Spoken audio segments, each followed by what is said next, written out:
So welcome to this HAILIE Roadmap Launch.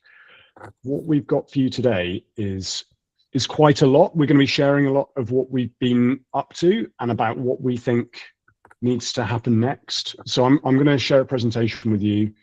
You won't be entirely talked at the whole time, don't you worry. But I'm hoping that you'll find this very, very interesting. So hopefully, yep, you should have the slides available here. So what we're going to do today is we're going to start by going through some of what we've been up to over the past 9 months. So Steph is going to share that with us, and then I'm going to outline some of what else is happening in the sector and about what we see as the things that need to kind of change. And then Chris is going to go on and talk about how we're going to go about changing that. And so, Steph, it's over to you. Thank you, Guy. So, yeah, hi, everyone. I'm Steph Hosney, and I work at Vantage, and I've been on the sort of steering group organising committee for a few months now. So, as you can see on this slide, HAILIE's kind of just shy of about 400 members now. So that will involve anyone that's kind of signed up to the mailing list or, then has access to come to these meetings. We've got the website, which we'll talk a little bit about, with the sort of publicly available resources that people can access. And yeah, I think if you'll allow me, Guy, to just say it's kind of just sort of really starting to take some real structure. Guy obviously was doing a lot of this on his own originally, and he's got quite a strong organising team around him now, and hopefully today will galvanise some more interest. It will help validate some of the areas where we're looking at taking the group, and hopefully add a little bit more resource and power to those areas to help us generate a bit more traction. So from some of the initial research, it showed very much that members wanted very practical things that they could use. So things like the guides for IT directors, which were obviously co-authored by IT directors, and that's the beauty of this group, is that it's kind of for the sector, by the sector, with other sort of imposters like myself helping out, and very much around these kind of case studies that were suggested, things that people could just practically take and use. So as well as establishing this network and having monthly online meetings with sort of guest speakers and people from the sector and beyond, and some of those topics have been across, governance and tenant inclusion, because that's a real strong pillar of this, is the kind of what's in it for the tenant and how can they get best value from AI, not just from the provider's point of view. And on the website, which if you'll just kind of flick quickly for me, Guy, just to the website and the list of resources, there's things like the lovely Guy on the YouTube channel. So I think the YouTube channel has got a good potential to grow for the subscriber numbers there, with all of the meetings recording, because obviously different learning styles, people don't just want to read, they might want to hear a chat or a conversation or hear that webinar. I'll talk a little bit more about the hackathon in a moment, but the IT Director's Housing Guide there is very practical. It's very like what you should be doing now and next. Similarly to the AI and governance pack for board, just some real practical foundational principles around, what to do, what necessarily not to do, and what you could do in the next 3 to 6 months to get started. There was a particular focus, and I think it's right to provide additional resources for smaller housing providers who won't necessarily have that IT team and the additional resource. So I think that the intention is to grow very much there, and I think, yeah, just be a great source for anyone to access. So maybe just popping back to the slides, Guy. So for us, it's all about kind of reducing those barriers and demystifying that AI, particularly, like I say, for the smaller ones or the ones with the lack of resource. In terms of the outputs and the practical outputs, Tom, who's on the call, and has built a really great tenant satisfaction measurement dashboard. So Guy, I wonder if you could just flick to that for me. So that's getting around 40 to 50 daily views now, and people can select their provider, they can have a nosy at their peers as well.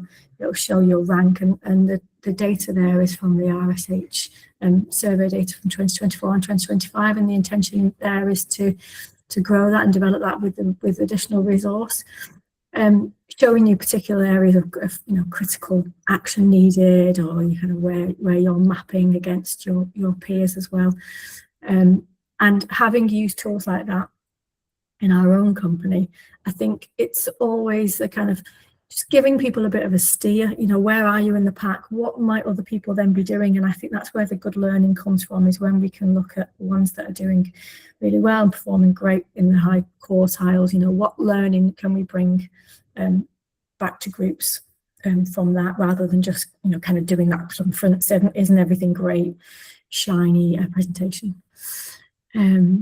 So for me, kind of coming from an open source background, tools like that, AI can easily facilitate us to be developed, are kind of where the exciting things are, because that's where people can kind of then take and share quite freely. And perhaps if I just share a little bit about the hackathon that took part in February, that can kind of give you a bit more of an example of things that can be built. I think there was only 4 hours for that session, and a group of about 25 people came together across tenant, provider, operational, IT, and kind of I always come at it from the kind of, well, what can the non-techie people contribute and how can they help? And I think there's so much to be drawn from that pool of people who are kind of starting with the issue rather than starting with the tech, because often it's, that's the golden nugget, really, isn't it? So there were 5 projects that were covered in the hackathon that was in February, very much around practical things that people could then use on an ongoing basis. So there was a pilot explored around complaint prediction. There was a Copilot Studio project to translate some of that more technical repairs language into sort of customer-friendly outcomes. And I think that's where most RPs have been trying to have a bit of a play when they've been talking about, branding and the language and the values and the models that can kind of be quickly developed. Take this complaints letter and make it ours. There's some really exciting things happening there. There was a piece of work done around reducing failed access.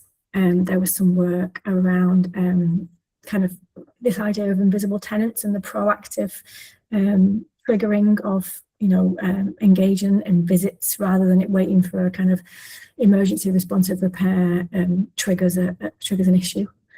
So I think that's where it's some quite exciting work streams that Guy and Chris will go on to talk about. But I think in quite a short space of time, quite a lot has been achieved from that. And I think it's shown that there is quite a strong appetite for this, especially seen in how quickly the growth and the membership and the interest is done. But I think what we need to flip it to now is kind of engaging a bit more, moving it from kind of being passive webinars, as it were, or delivery, or here you go, here's the content you could use, into a little bit more of a two-way group. And I think some of those early learnings, and I'll just finish off there, has shown that there are a lot of the work. I mean, we did a piece of survey work across our members on AI progress, and a lot of it was just guardrails, early stages, governance. Everyone's on with the Copilot pilot. Just lots of sort of slowly tinkering the edges, but that I like this sort of summary. Boards need that assurance, staff need that clarity, and tenants just want fairness. So I think it's a really good foundation of the work that's been done in the group already, and I'll hand over to Guy really to sort of start to look at how that's been translated into the roadmap and the pillars. Brilliant. Thanks very much, Steph, and thanks for the reminder of how far we've come since last summer. And thank you all for all your engagement making this happen, because this isn't just the Guy show. So I wanted to, before we sort of say what the solution is, I thought it was worthwhile to have a look at what else is going on in the sector. And I get asked this quite a lot, and I think it's useful to signpost to some of the other great stuff that's going on. We don't want to be duplicating. This is like Murra, Mudda. If you're familiar with the Toyota stuff, this is a form of waste. Let's not generate waste. So we've got Carolina's AI group doing monthly talks. It's for housing associations only. We've got Dash, which has lots of resources available online about AI, and Peter Lunio's on our organizing committee as well, and he's leading that. DIN, so Disruptive Innovators Networks, they have a whole load of AI content which they're pushing out this year. Axe UK Hive, so in particular the data stream, it's not entirely clear what they're going to be up to, but certainly a lot of that is aligned with the AI space of things. It might not be explicitly called out there, but I think it's within that realm. Consultants and vendors, they've been making lots of comms about it, and white papers, conference talks, this sort of pretty self-serving material that you've seen. NHF, CIH, Housemark kind of content. It's pretty sporadic. I don't think we have anybody from any of those places here today, but essentially my view is that's about not being seen as negligent, and that's kind of the position they're coming from with this. And Inside Housing, Housing Digital, and other publications, they're generating lots of content about AI that's based on the things that they see in the sector as well. You might know all of that is pretty passive. So Steph was talking about how it's a lot of passive consumption in the sector in what we've been doing, but there's been some interactive stuff too. This is all pretty passive. So that's part of what we see needs to shift. Okay, so the next slide, don't freak out. Okay, this is the objectives. This is what we're trying to do after this. So this is our organizing committee. So this is giving you a bit of a flavor about who we've got involved. So these are the people that are really leading this stuff, and that's shaping what we think the objectives should be. This is the don't freak out slide. So start on the left. Okay, so the National Housing Federation said the social housing sector exists to provide good quality housing that people can afford. Totally agree, right? And so what we're doing is supporting housing providers to deliver this more effectively by increasing data, digital, and AI capability and maturity across the sector. And that includes, to some extent, with vendors and consultants that are also serving those RPs, or membership organizations serving those RPs. So the way we think we should do this, so these are our objectives, are to build the data and digital strategy capability. So that first part, the emphasis really is on the strategy. This is the crux here, is that the sector at the moment lacks the technical fluency to be the master of its own destiny. It's over-reliant on vendors which prioritize product lock-in over sector-wide crisis resolution. So that's the kind of nugget that this is trying to address. It's that strategic leadership. The second point is about fostering the data and digital delivery capability. So we've got loads of great IT directors and IT teams who are really, really good at running the tin, as I would call it. It's the servers and your laptop rollout, all that good stuff, probably cyber essentials, really great at this. And there's more that we need in the sort of AI-enabled world. And I think a big part of that objective will be served by bridging the sort of art of the possible, which we might see outside of housing, with practical steps for how to get there. And you can already see that in some of the material that Steph shared earlier, like the IT Director's Guide. The third one here is creating valuable resources that sector bodies haven't considered or created. So things like the small provider targeted materials, we think that's a really important thing to do. And there's still more. So the TSM Dashboard is another example of that, where we've got public data that we can get more insights from. Rather than it just being data, it then becomes information, which then organizations can transform into knowledge, if that makes sense. So that's sort of the thrust of this piece. The fourth point here is sharing and collaborating openly to improve societal impact, encouraging and enabling contributors to the sector. So you might have noticed that everything that we publish is essentially Creative Commons by attribution license. So it's usable for commercial use. So other people can just use this and sell parts of it. And then just really trying to reduce the barriers to people. And we want to build on that further. so that everything that we do is open source. The TSM dashboard, the code is available open source. You can use this. And we want to really make that attitude embed in everything that we're doing. So there's nothing sort of behind any, not even a detail capture soft paywall. This is available to anyone. And that we engage people as hopefully you'll see coming out of this roadmap that Chris will outline. There's, it's that collaborative attitude, I think, is going to allow us to solve the right problem in the right way. And the final point is about bringing in and harnessing digital expertise into housing from other sectors. So we've got a long way to go in terms of social housing, digital data, AI capability, and that we can potentially be bringing in some of that external viewpoint into the sector. And you'll hear a little bit more about some of how we're intending to do that and some of the plans that we've got in place for that. And that's sort of a way that we think that we can kind of bootstrap a little bit and get capability up. Okay, and so when we were formulating our strategy, we tried to work out who is trying to consume the kinds of things and solve the kinds of problems that we're trying to solve, and the sort of the stakeholders sort of range through from exploring to experimenting, embedding, and leading, and then you've got this kind of I don't know where to start. I just want to control risk. I want AI to solve my particular like domain-specific problem, etc. And so what I'm trying to illustrate here is that we've mapped this out and we've got little interventions that we've got planned as part of the roadmap, which we're hoping will address each of those kind of user needs, if you like, related to our overall objectives.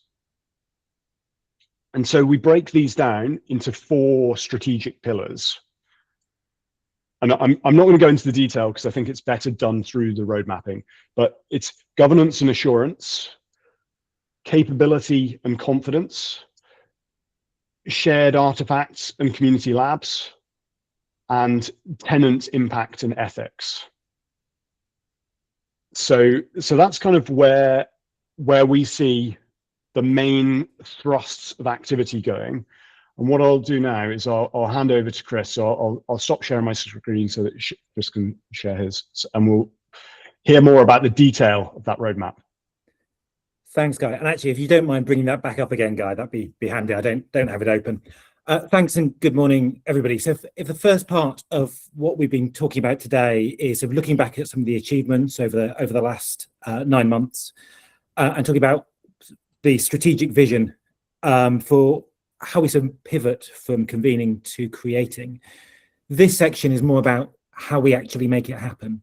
So if we take those 4 pillars that Guy had up previously and then translate those into how we might make this happen moving forward, one Guy, the top half of this slide is a direct mapping. Say these are the delivery streams that would be needed to help us deliver against those pillars.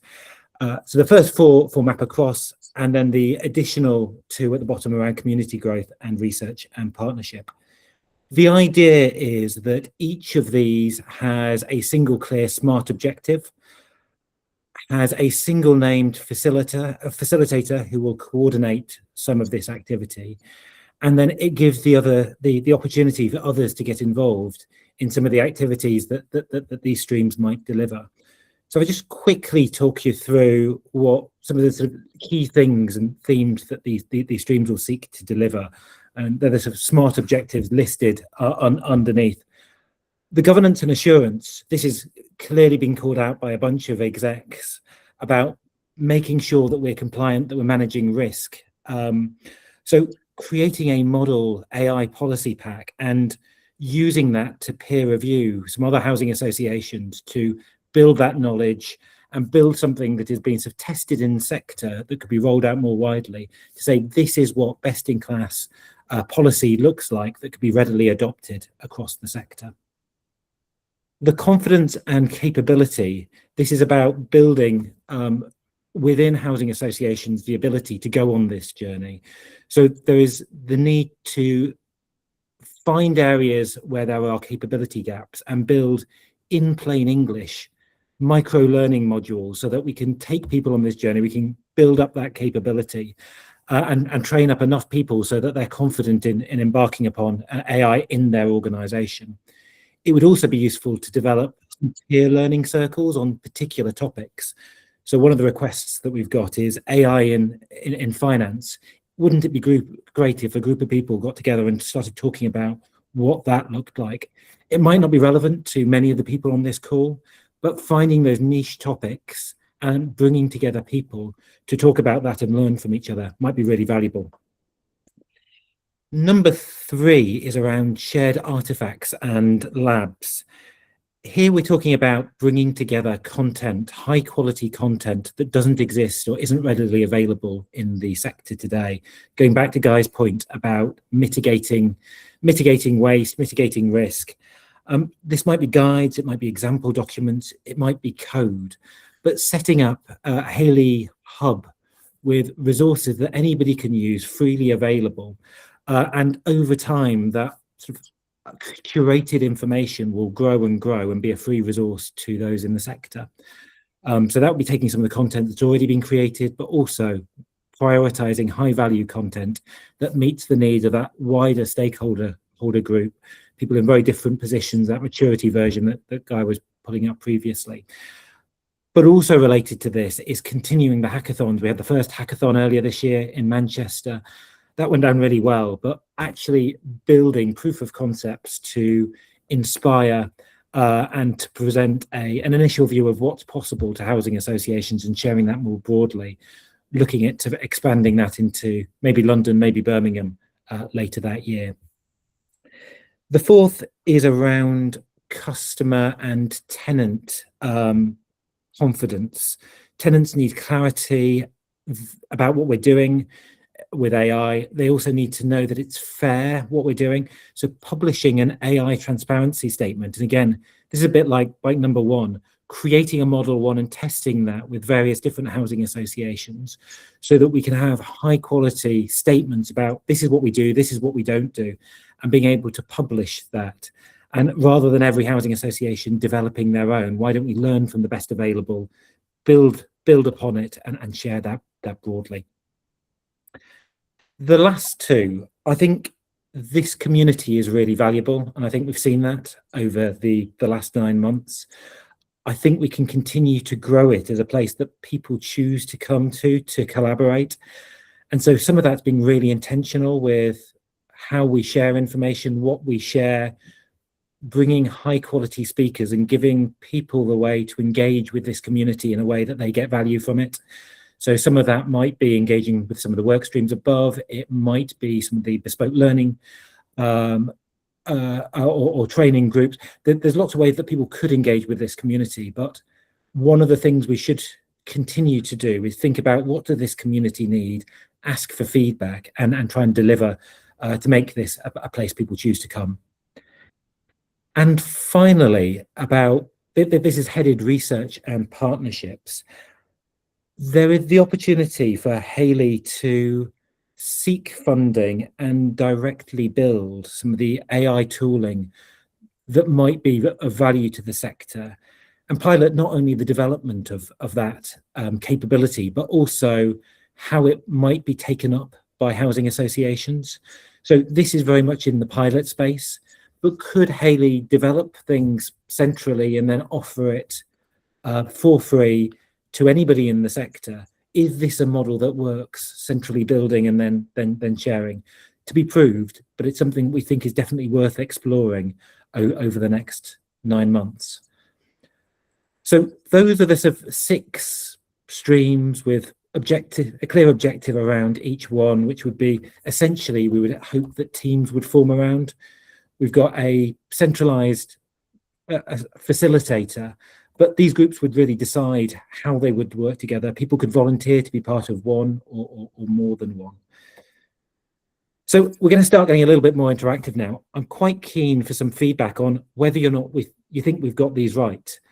And I think, Guy, you're going to launch a poll. Fantastic. How do people go to that poll? How do we get feedback? Hopefully they've got a poll open now. You should have seen a notification. It'll pop up in the top right. Okay, shout it, Guy, if you can't get it.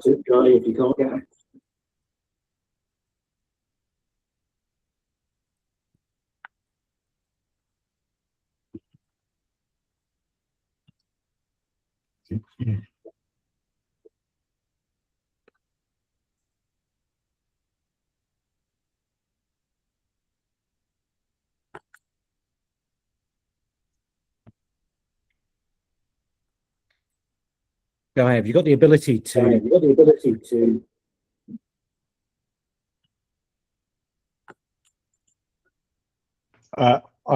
ability. So we've got 44 votes in so far. I can see a thing, and I'll publish it when we've got when they stop ticking in, basically.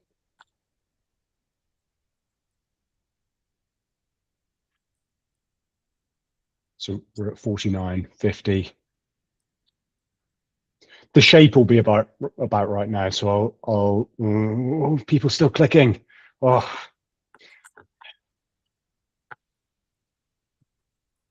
Okay, I'm gonna call it in 3, 2, get your votes in, 1. There you go. So hopefully you can all see a poll result now. Is that right? Yeah. So it's actually it's a normal distribution centered around S2, which is kind of interesting. So S2 lots of votes, S3 also quite a lot of votes, S1 quite a lot of votes, and then lower on the other ones. Back to you, Chris. Fantastic. That's really helpful. If we jump to the next slide, what we have done is started mapping out what some of that activity might look like. And these are our first thoughts. There's draft in big letters at the top of this. I'm going to give you the opportunity just to spend a minute or two reading this, but in the Q1, we've got what's already been delivered against these streams. What have people been working on January to March? And then what some of those activities might look like over the remaining months of 2026. I'm going to give you, rather than me reading this to you, have a read through just for a couple of minutes.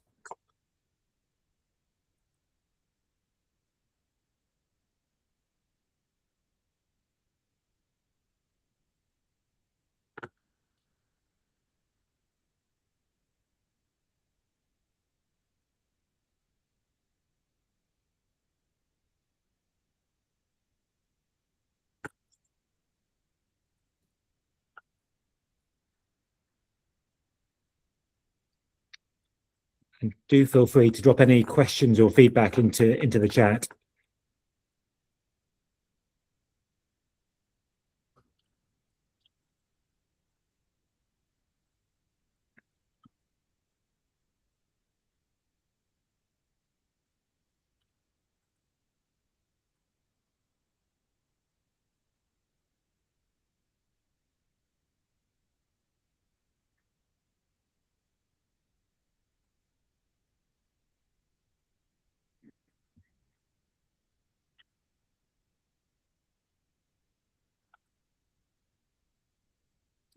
Okay, perfect. The purpose of sharing this with you is because the next question is, would you like to get involved? And if so, what would you like to get involved with?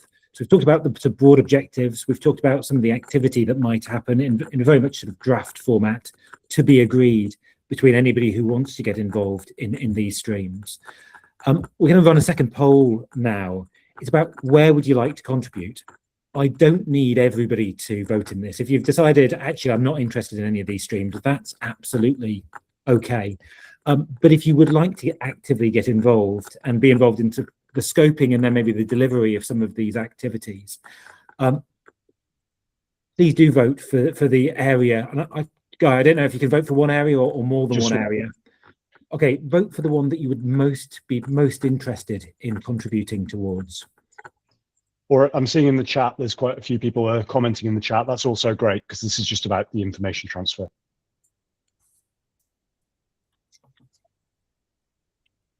Perfect. Are you able to launch that second poll? Yeah, I have people participating. It should be capturing people's names on it as well.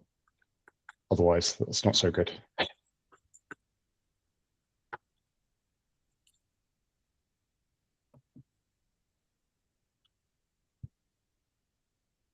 If you've put something else, if you can put in the chat what the kind of manner in which you might like to do that, that would be great. Or send me an email afterwards.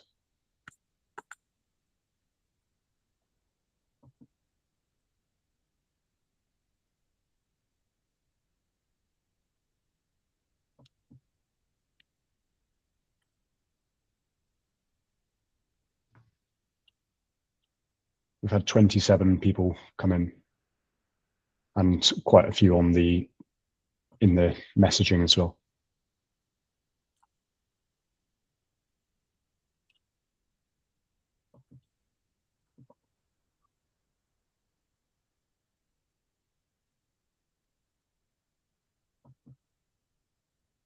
Perfect. I can see Mark's comment saying happy to be involved in the AI and finance learning circle.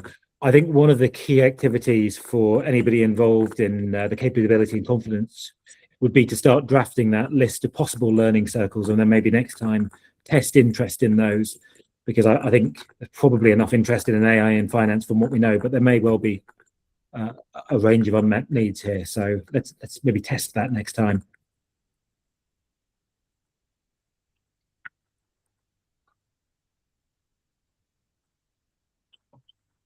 Perfect. Should we have a look at that poll, guy?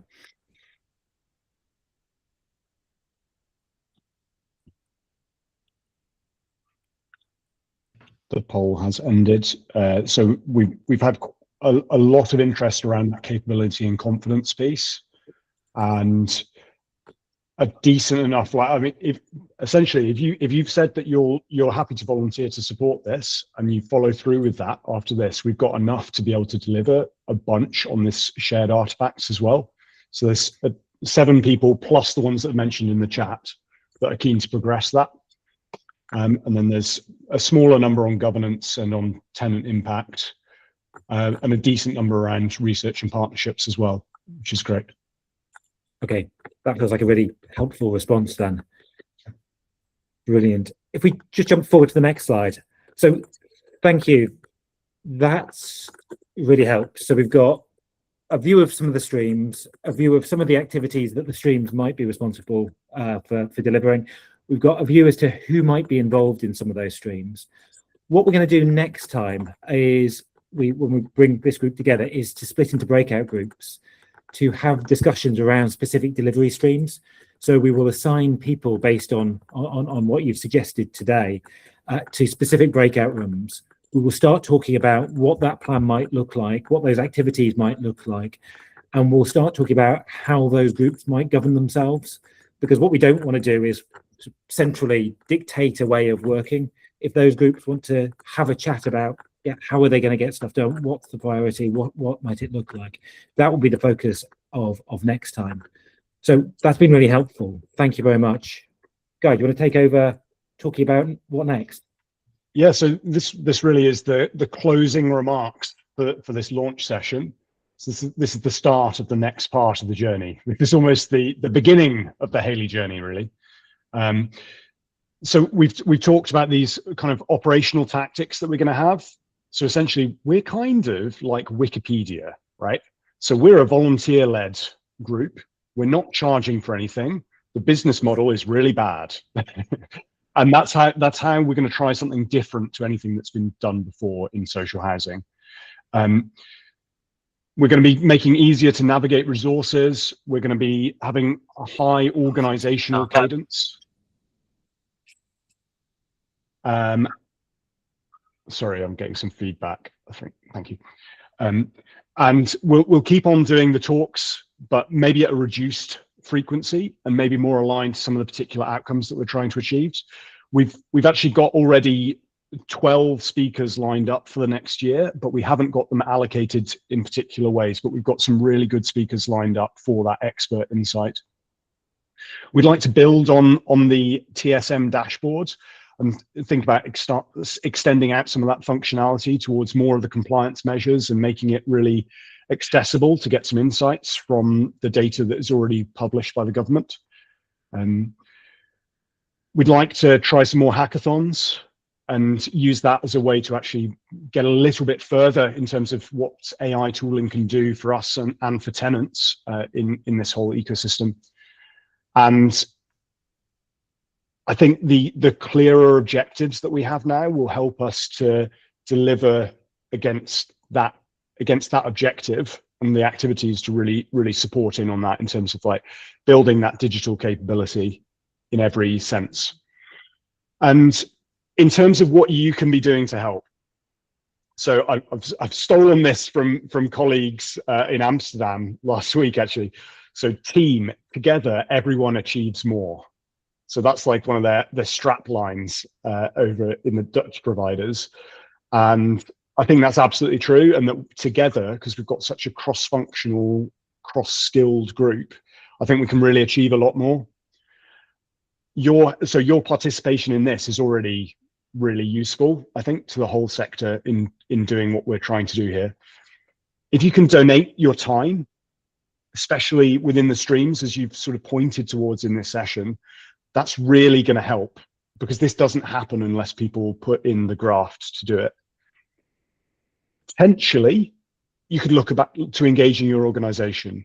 So HAILIE's approach, kind of like Wikipedia, is that if you're an organization wanting to make use of HAILIE, that's fantastic, but we care about the individuals. We care about you, actually.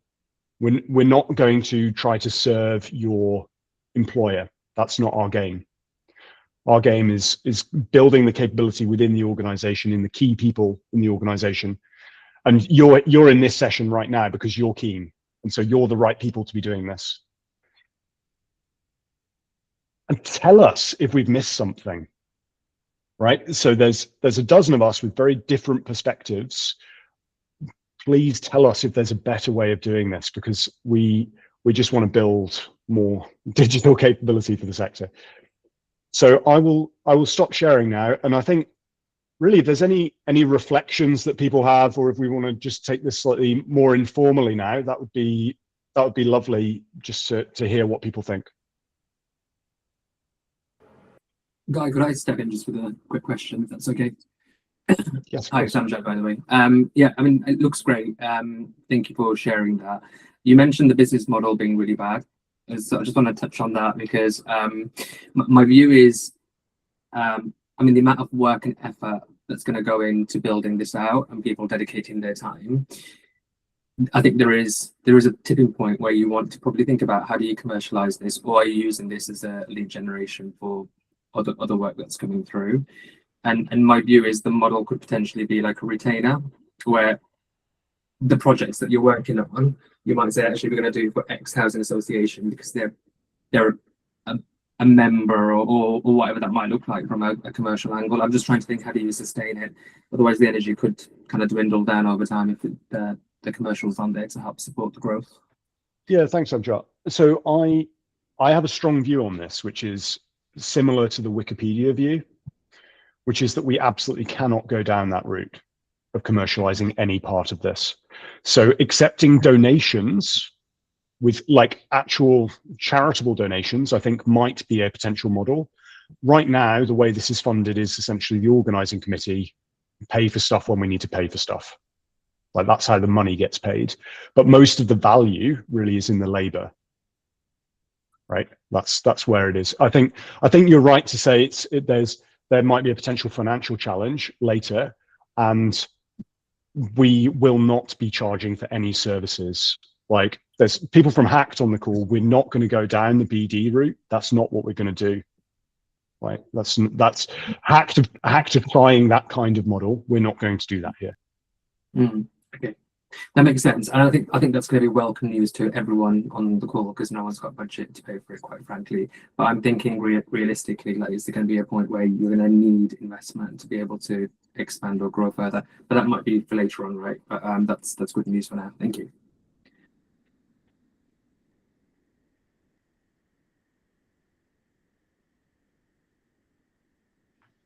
Any other thoughts on this?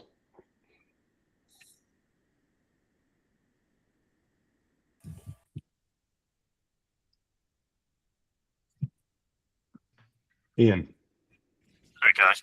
Yeah, just pick up on that. I think there's other avenues that we can help with that support. Like I've put in the chat, I'm currently doing an apprenticeship in AI and data. It's level 7 to help our capacity.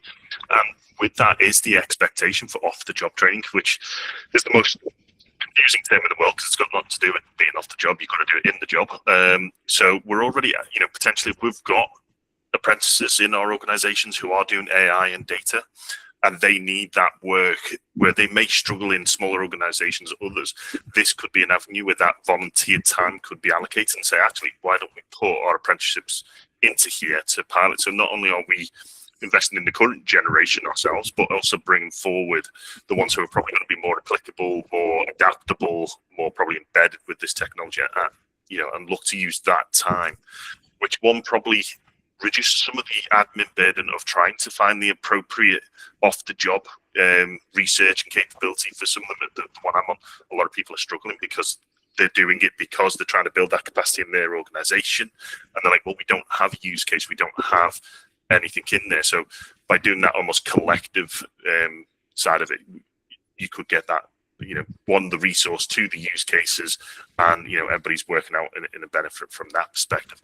I've also put on the chat, we may not have the budget, but we're probably all looking at this individually anyway. I was, one of my actions was to look at creating an AI in plain English type thing, and the initial quote I got was 110 grand, and I was like, well, I definitely don't have the budget for that, but I can probably, find something and allocate, as you say, as a donation, as a funding.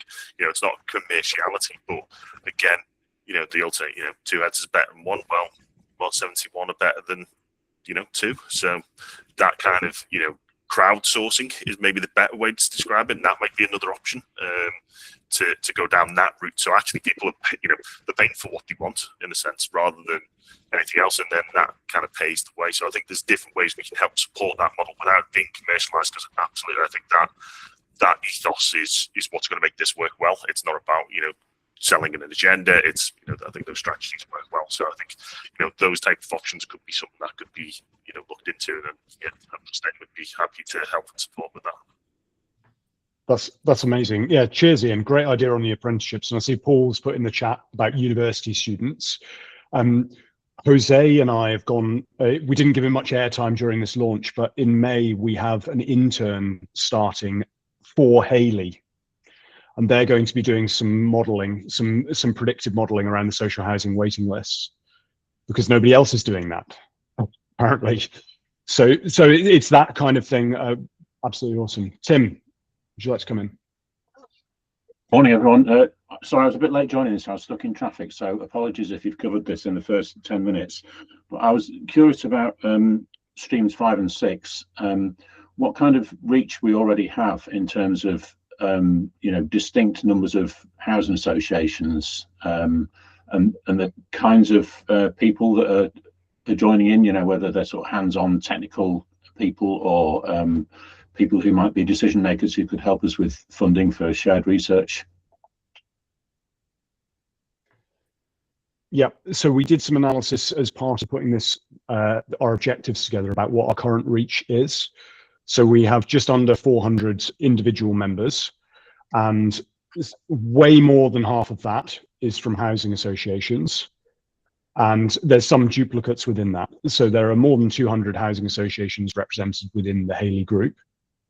The kinds of roles are pretty heterogeneous, but it's mostly the IT and transformation director sorts. Now, that is partly, I think, because of how we've been pitching things, and there's part of how we communicate. For example, those peer learning circles, if it's AI in finance, we should be recruiting in then the right people for that. And I think where we are now, and also the people that we need to engage with in order to deliver our objectives might not be the exact same thing. We don't have all the right people in the room. From smaller providers, we're getting chief execs engaging, but no one else.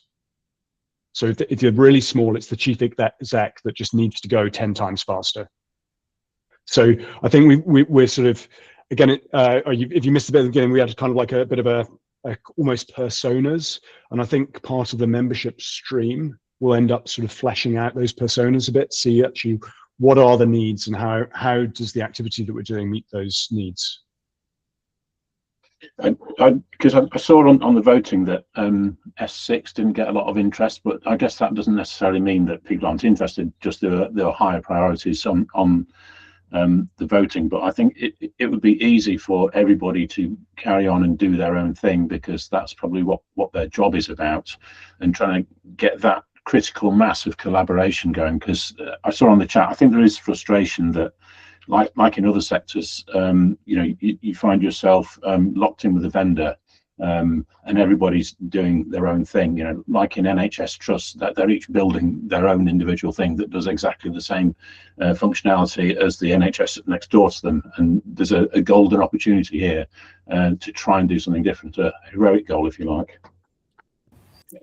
Yeah, if I can just maybe jump in there as well, because I'm from open source tech prior to being in housing 10 years ago, and we obviously all went down the mandate route of open source, digital by default, and Guy and I have been exploring kind of following some of that model, and I think if we can get a little bit more traction, and I think Tom's done a great job just putting together that TSM tool quite quickly, but I think with the right people in the sort of group and the stream, creating some of those artifacts, I don't know if Richard talks on the call from Platform, but the work that they're doing there, the platformizer and things like that, those getting together quite quickly could easily show people the power in that. So I think that would definitely be an end goal for us, is to, we don't have to replicate how many housing management systems and tech systems we have got here is unbelievable, but for people like Raven to rationalize down from 60 to 6,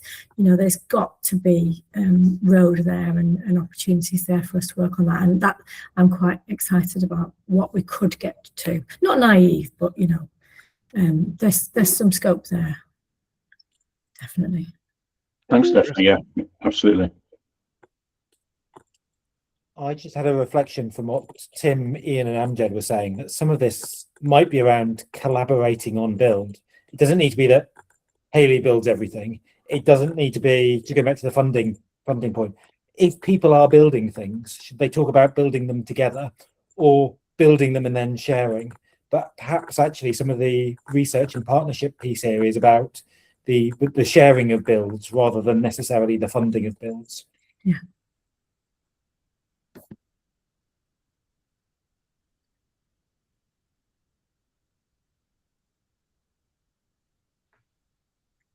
Brilliant.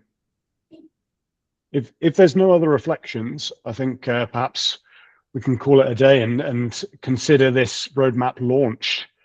We'll be following up with each of you that have volunteered for things after this session as well. And if you want to drop us a note, so guy@housingai.org will get an email to me if you want to volunteer for anything specific, or if there's something that hasn't been covered here. And I'd just like to thank the organising committee for the massive amount of work that's gone into everything behind the scenes up until now, and to all of you for your engagement with this, because I think it's really what the sector needs, and I really appreciate all of your good work here. So thanks very much. Thank you. Thanks, everyone. Cheers all. Thank you.